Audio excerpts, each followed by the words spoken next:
दोस्तों, हमें बचपन से ही सिखाया समझाया जाता है कि जिसका आईक्यू जितना ज़्यादा होता है वो उतना ही ज़्यादा बुद्धिमान और सफल व्यक्ति होता है।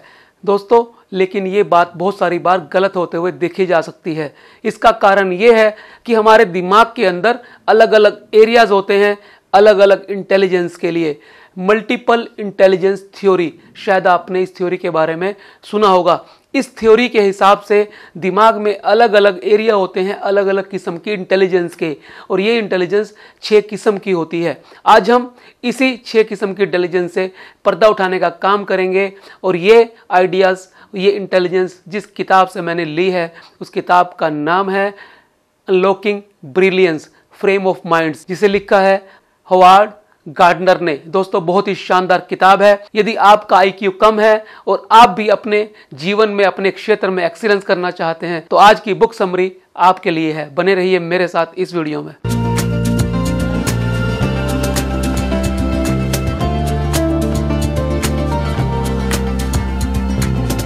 दोस्तों, मास्टर इंटेलिजेंस नाम की कोई चीज नहीं होती। इंटेलिजेंस को बहुत सारी चीज़ों को आंक कर देखा जा सकता है। इसके लिए बहुत सारे अलग अलग टेस्ट करने पड़ते हैं।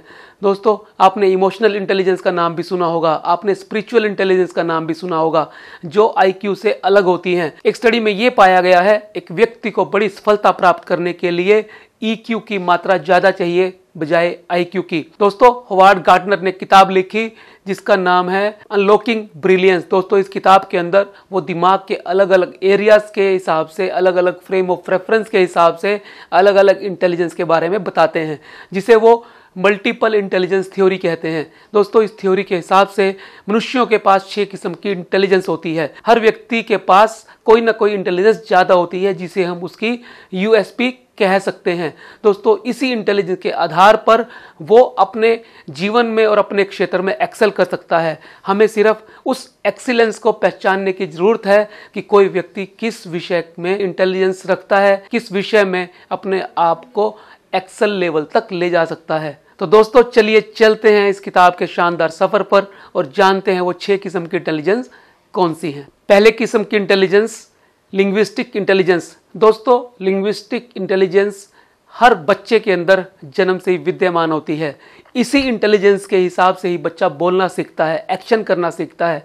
जब वो बचपन में ही मम्मी पापा जैसे शब्द बोलता है तो ये उसकी लिंग्विस्टिक इंटेलिजेंस से आती है। दोस्तों, मेटा लिंग्विस्टिक एनालिसिस के द्वारा इस इंटेलिजेंस को नापा जा सकता है। जितने भी लेखक होते हैं, जितने भी अच्छे वाचक होते हैं, बोलने वाले लोग होते हैं, प्रीचक होते हैं या मोटिवेशनल स्पीकर होते हैं, उन सारों के अंदर लिंग्विस्टिक इंटेलिजेंस ज़्यादा होती है। जितने भी बड़े पत्रकार और वकील होते हैं, जिन्हें आर्ग्यूमेंट्स करने पड़ते हैं, जिन्हें दलीलें देनी होती हैं, उनके अंदर लिंग्विस्टिक इंटेलिजेंस ज़्यादा होती है। दोस्तों, यदि आपको ये पता लग जाए कि आप दूसरी इंटेलिजेंस की अपेक्षा लिंग्विस्टिक इंटेलिजेंस में ज़्यादा बेहतर हैं, तब उस हिसाब से आप अपने प्रोफेशन को, अपने करियर को चुन सकते हैं। दोस्तों, दूसरे किस्म की इंटेलिजेंस होती है म्यूजिकल इंटेलिजेंस। ये भी व्यक्ति की इनेट इंटेलिजेंस है, यानी ये जन्म से ही उसके साथ मौजूद होती है। हर व्यक्ति को संगीत सुनना अच्छा लगता है क्योंकि संगीत यानी म्यूजिक एक यूनिवर्सल भाषा है। इसके लिए धर्म, जात, क्षेत्र कोई बंधन नहीं होता। म्यूजिक हर व्यक्ति को भाता है। दोस्तों, एक व्यक्ति को म्यूजिक की अगर ABCD भी नहीं आती, यानी उसको कोई उसका प्रोफेशनल ज्ञान या नॉलेज नहीं है, तब भी वो उसको सुनकर आनंदित हो सकता है। इसीलिए म्यूजिक को पहचानने के लिए 2 किस्म की अप्रोच काम करती हैं, एक फिगरल अप्रोच और दूसरी इंफॉर्मल अप्रोच। फिगरल अप्रोच के जरिए वो व्यक्ति भी जिसे म्यूजिक का ज्ञान नहीं होता या कम होता है, वो पहचान जाता है किसकी आवाज़ है, किस तरह का संगीत है। और इंफॉर्मल अप्रोच उन लोगों के लिए होती है जो म्यूजिक का विधिवत ज्ञान रखते हैं। दोस्तों, मजे की बात यह है कि म्यूजिकल इंटेलिजेंस किसी अन्य इंटेलिजेंस के ऊपर निर्धारित नहीं होती, किसी पर डिपेंड नहीं होती। यदि आपकी आईक्यू कम भी है तब भी आपकी म्यूजिकल इंटेलिजेंस ज़्यादा हो सकती है। आपने देखा होगा बहुत बड़े बड़े गीतकार, संगीतकार पढ़ाई के अंदर कमज़ोर होने के बावजूद भी अपने क्षेत्र में बहुत बड़ी सफलता को प्राप्त कर जाते हैं। वो इसी म्यूजिकल इंटेलिजेंस की वजह से होता है। दोस्तों, तीसरे किस्म की इंटेलिजेंस होती है मैथमेटिकल या लॉजिकल इंटेलिजेंस। दोस्तों, इस इंटेलिजेंस वाला व्यक्ति लेफ्ट ब्रेन से ज़्यादा काम लेता है, क्योंकि लेफ्ट ब्रेन को लॉजिक का केंद्र समझा जाता है, लॉजिक का सेंटर समझा जाता है।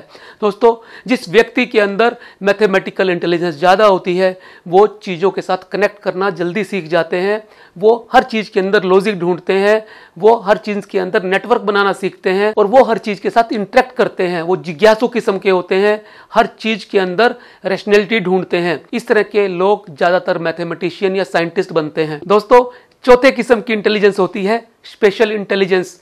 नेचर कुछ लोगों को ये इंटेलिजेंस देती है। इसके अंदर व्यक्ति आउट ऑफ द बॉक्स सोच सकता है। जैसे नेत्रहीन व्यक्ति अपने दिमाग में चित्र बना सकता है। इसी तरह से एस्किमोस जो बर्फ पर रहते हैं वो अंधेरे के अंदर भी बर्फ में रास्ता ढूंढने की काबिलियत रखते हैं, जिसे out of the box thinking भी कहा जाता है। दोस्तों, इस तरह के लोग कई बार चीज़ों को इस तरह से देख या समझ लेते हैं कि वो बहुत बड़ी खोज को अंजाम दे जाते हैं। दोस्तों, जिन लोगों में स्पेशल इंटेलिजेंस होती है वो चीज़ों को एक कोण से देखकर भी उसका चित्र ड्रॉ कर सकते हैं। किसी भी चीज को एक एंगल से देखकर ही उसकी पूरी कहानी को समझ सकते हैं। दोस्तों, पांचवें किस्म की इंटेलिजेंस होती है बॉडीली काइनेस्थेटिक इंटेलिजेंस। इसके अंदर व्यक्ति तालमेल करना सीख जाता है, अपने अंगों को पहचानना सीख जाता है, एक अंग के साथ दूसरे अंग को जोड़ना सीख जाता है और इस तरह से वो एक अच्छा डांसर बन सकता है, एक अच्छा कलाकार या एक्टर बन सकता है। और स्पोर्ट्स के अंदर भी ऐसे लोग एक्सेल करते हैं, क्योंकि वो अपनी बॉडी की भाषा समझते हैं, अपने शरीर को बड़ी बखूबी समझते हैं और इसी कारण से वो शरीर के हर अंगों में इस तरह से तालमेल बना लेते हैं जिससे उनका दिल, दिमाग और शरीर का हर अंग एक ही लय में काम करता है। इस तरह के जो लोग होते हैं वो स्पोर्ट्स में, डांस में और एक्टिंग में एक्सेल करते हैं। और छठे किस्म की इंटेलिजेंस होती है पर्सनल इंटेलिजेंस। दोस्तों, सिगमंड फ्रायड ने कहा था, आप उतने ही महान और बड़े होते चले जाते हैं जितना आप अपने आप को समझते चले जाते हैं। दोस्तों, क्या आप अपने आप को जानते हैं? जी हाँ, अपने आप को जानना शुरू करने से पर्सनल इंटेलिजेंस की तरफ यात्रा शुरू कराता है। जितनी ज़्यादा आपकी पर्सनल इंटेलिजेंस होगी उतने ही ज़्यादा आप स्पिरिचुअल होते चले जाएंगे, उतना ही आपका स्पिरिचुअल कोशेंट बढ़ता चला जाएगा, उतने ही आप आध्यात्मिक यात्रा में अग्रसर होते जाएंगे, उतना ही आध्यात्मिक प्रगति को आप प्राप्त करते चले जाएंगे। और दोस्तों, जितना ही आप स्पिरिचुअल होते जाएंगे उतना ही आप शांत होते चले जाएंगे, उतना ही आप चीज़ों के अंदर सामंजस्य स्थापित कर पाएंगे। दोस्तों, पर्सनल इंटेलिजेंस दो किस्म की होती है, एक इंट्रापर्सनल और एक इंटरपर्सनल। इंट्रापर्सनल में आप अपने साथ जुड़ते हैं, अपने भीतर के साथ जुड़ते हैं, अपने आप को जानना शुरू करते हैं, अपने आप को पहचानना शुरू करते हैं। और इंटरपर्सनल में आप लोगों के साथ संबंध बनाना शुरू करते हैं, सोसाइटी में और दोस्तों में, परिवारों में सामंजस्य स्थापित करते हैं। दोस्तों, ये इंटेलिजेंस आपकी इमोशनल इंटेलिजेंस को बढ़ाने का भी काम करती है, जिसे IQ से भी ज़्यादा महत्व दिया जाता है। यदि आपको बड़े स्तर की सफलता प्राप्त करनी है तो आपको इंट्रापर्सनल और इंटरपर्सनल इंटेलिजेंस के अंदर महारत हासिल करनी ही होगी। तो दोस्तों, ये थी 6 किस्म की इंटेलिजेंस जो इस मल्टीपल इंटेलिजेंस थ्योरी से समझ आती हैं। मैं उम्मीद करता हूँ आज का ये वीडियो आपकी समझ को बड़ी करेगा, आपके अंदर एक नया इंसाइट पैदा करेगा और आपको अपने क्षेत्र के अंदर एक्सेल करने के लिए तैयार करेगा। यदि आपको लगता है कि ये वाला वीडियो और लोगों के भी काम आ सकता है तो इसे शेयर करना ना भूलें। यदि आप चैनल पर नए हैं तो चैनल को सब्सक्राइब कर लें नोटिफिकेशन बेल के साथ, ताकि कोई भी वीडियो आपसे मिस ना हो। मिलते हैं अगले वीडियो में फिर एक नए विषय के साथ। तब तक के लिए नमस्कार।